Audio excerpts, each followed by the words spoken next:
On va parler, pour commencer, de ces véhicules incendiés, feux de poubelle ou encore jets de mortier. La ville de Saint-Pierre-des-Corps, près de Tours, est le théâtre de violences urbaines depuis la mort samedi dernier d'un jeune homme d'une vingtaine d'années renversé par une voiture de police.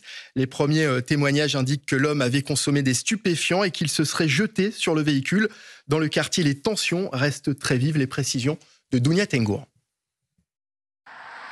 Les faits se sont déroulés samedi très tôt, vers 7h du matin à Saint-Pierre-des-Corps, près de Tours.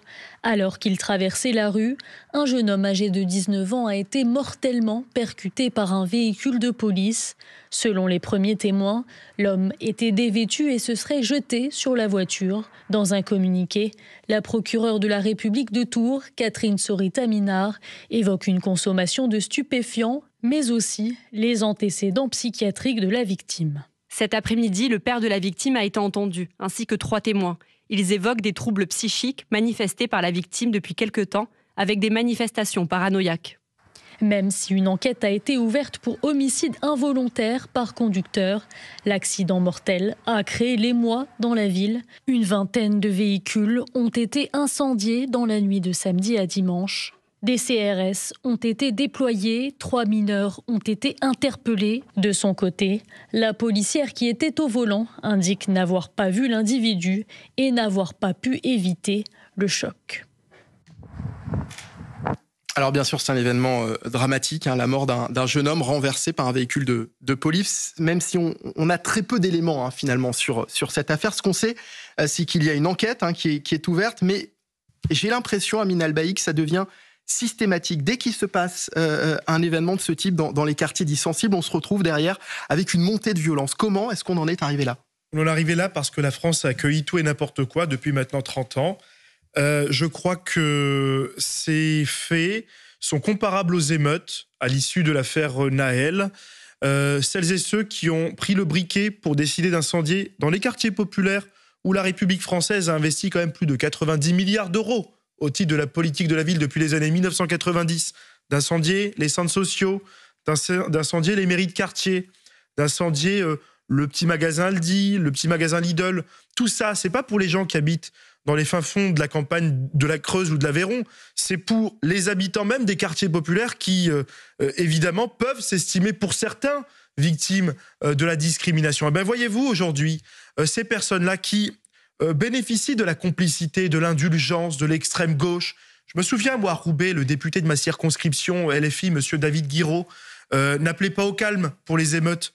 Et résultat, il n'y a plus de services publics dans les quartiers populaires. Faut pas s'étonner, aujourd'hui, 6 mois plus tard, que l'entreprise qui embauchait plus de 600 intérimaires ne propose plus de travail aux habitants des quartiers populaires. On en est là aujourd'hui. Et si on est arrivé aujourd'hui à cette haine qui s'exprime contre les forces de l'ordre, contre les bâtiments publics, c'est parce que cette haine est le symbole d'une haine anti-France. C'est pas le fait de la génération de nos parents immigrés, c'est le fait de ma génération qui est née en France et qui aujourd'hui a le sentiment de ne pas se sentir totalement français en France, pas plus qu'ils sont ressortissants et qu'ils se sentent pleinement étrangers dans le pays de leurs parents. Donc voyez-vous, aujourd'hui, on fait face à un choc d'identité, un choc culturel et un choc de civilisation. Et si vous voulez reconquérir le cœur de ces jeunes, il faut rétablir l'autorité, l'assimilation, c'est-à-dire le retour du service militaire obligatoire ou encore le retour de l'uniforme à l'école. Vous avez droit à des droits, on offre des allocations pour vos parents, on vous offre l'école laïque gratuite et obligatoire pour tous. En contrepartie, il faut dire à ces jeunes qu'ils doivent respecter la charte des droits et des devoirs dans la République française. François Pupponi, pourquoi est-ce que ça vous fait sourire ? Non, j'ai vécu ça, j'étais président de l'ANRU des dizaines de fois. C'est malheureusement beaucoup plus glauque que ça. Quand il y a des événements comme ça, dramatiques, la mort d'un jeune, il y en a qui en profitent pour régler leurs problèmes. Donc ça bouge, on brûle des voitures, et puis après on va voir le maire, et puis on dit, faut nous embaucher. Moi, je veux du boulot. Et puis s'il y a du boulot, il n'y aura plus d'émeutes. Mais moi, je l'ai vécu, mais on demande un appartement, on demande un boulot. On se sert d'un événement dramatique pour casser, parce qu'avec une théorie qui est de dire, pour avoir, faut casser. Et si vous cassez et que vous obtenez, vous n'avez pas besoin de dire merci. Mais le résultat, ce qu'on constate aujourd'hui, Philippe David, c'est qu'on n'a plus aucun contrôle sur ces quartiers. Mais ça veut dire une chose. La victime avait des antécédents psychiatriques, dixit le père. Il est sorti quasi nu dans la rue, juste vêtu d'un caleçon, ce qui au mois de décembre est quand même pas la tenue la plus confortable vu les températures qui règnent. Un témoin a appelé la police en le voyant hurler et faire des gestes dans tous les sens dans la rue. Il se jette sous une voiture de police, il décède. C'est un terrible drame. Mais là, vous parlez du drame. Oui, mais en quoi peut-on accuser la police ? Parce que ça aurait été un kidam qui passait avec sa voiture, il l'aurait renversé de la même manière et il l'aurait tué de la même manière. C'est que maintenant, tout est bon pour taper sur la police. Philippe, il y a une enquête qui est ouverte. Absolument. À côté de ça, est-ce qu'effectivement c'est une raison pour cette montée de violence qu'on constate encore une fois dans ces quartiers? Franchement, c'est le moyen pour obtenir quelque chose. Voilà. Judith Vintraube. Ce que décrit François Pupponi est une réalité et ça met en cause le clientélisme des maires, quel que soit leur bord politique, parce que c'est pas du tout un monopole des maires de gauche.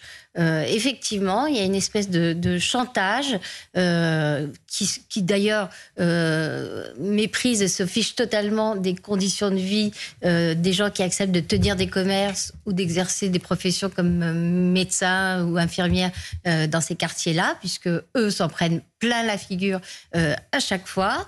Et il faudrait trouver des gens qui acceptent de sacrifier leur bien-être, leur sécurité, parfois la sécurité de leur famille, et remettre les équipements, remettre des services publics. Il y a aussi des fonctionnaires qui se font maltraiter dans ces endroits qu'on dit abandonnés par la République. Ils ne sont pas abandonnés. Parce que c'est pas humain d'obliger quelqu'un à travailler dans ces conditions-là. Sincèrement, moi, je répète, j'ai été maire, député, président de la rue. On ne peut plus dire que ces quartiers ont été abandonnés. Ils ont été refaits, rénovés, les appartements. Regardez le quartier de la Monnaie à Romans. Il n'y a plus rien. Pourquoi ? Parce que tout a été saccagé. Oui, non, mais voilà. On a refait les écoles, on a refait les centres sociaux, on a refait les commissariats, on a tout refait. Et ça a été à nouveau saccagé. Amine El-Bailly. Il y a quand même un vrai sujet de politique publique. Non, mais je peux plus entendre dire que ces quartiers ont été abandonnés. Mais certainement pas. Ce n'est pas vrai. Ce n'est pas vrai. D'abord, moi, je vais vous donner un exemple. Il y a eu des émeutes après la fameuse manifestation antisémite. Mais monsieur Pupponi, je finis. On laisse terminer François. Il y a des journalistes qui viennent et il y a des jeunes qui disent on n'a rien fait pour nous. Je les connaissais. Je dis on n'a rien fait pour toi. Le quartier où tu habites, j'ai mis 400 millions d'euros, d'accord ? J'ai refait l'école de ta fille. Ta fille, elle va bien à l'école. Ah oui, c'est vrai, l'appartement de tes parents, il est neuf. Oui, c'est vrai. L'école de ta fille, elle est neuve. Oui, c'est vrai. Et alors, qu'est-ce que ça veut dire, François ? C'est des prétextes, alors, attendez, il y a une femme qui dit oui, mais dans l'école neuve, on frappe nos enfants. Donc, quoi que vous fassiez, il faut qu'ils disent la France est responsable, la France nous doit et elle doit payer. C'est ça la logique. Donc, ce sont des prétextes. Amine El-Bailly. Mais aujourd'hui, le politique doit reprendre le contrôle. Ces problématiques-là, vous les rencontrez à l'intérieur même des quartiers populaires. Et je peux vous dire qu'un jeune de mon âge, de 27 ans, peut prétendre cet immense honneur, cette immense chance d'avoir vécu dans un quartier populaire où les moyens ont été dédoublés dans les écoles, où il y a des centres médicaux, des centres sociaux. Dans les campagnes de la Creuse, du Cantal et de l'Aveyron, il n'y a pas de service public. Il n'y a pas tout ça, monsieur. Et par ailleurs, dans ces quartiers populaires, il faudrait revoir la question du logement, c'est-à-dire mettre fin au logement social à vie.